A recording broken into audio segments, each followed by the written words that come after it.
Sa El Salvador City, usa ka lalaki ang nadakpan sa otoridad human kuno nanion og pusil. Nasayran sab nga nagpakaron ingnon sab kini nga usa ka pulis. Ang dugang detalye sa report ni Cyril Chavez.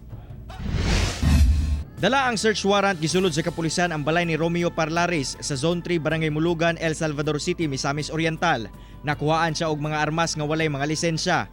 Miaksyon ang kapulisan sa sumbong sa mga silingan sa sospek nga kuno nagpailang pulis og nagapanion pa og pusil. Lagi daw intelligent siya o membro siya sa kapulisan, which is dili. So during the conduct of search warrant, nakuhaan na to siya og caliber 45 loaded with 6 live ammunitions. Giangkon sa sospek nga aduna si armas apan ihang gipanghimakak nga nagapanghadlok siya og nagapanion sa mga tawo. Pero ang nagnumbong mo sir ang sa warrant ba, di magud mauto nga armas ilang giingon na surprise po ko sir kay wa mo koy kumplinan. Mag-atubang karon og kasong paglapas sa RA 10591 o illegal possession of firearms ang dinakpan. Kauban si James Yap sa kamera. Ako si Cyril Chavez para sa One Mindanao.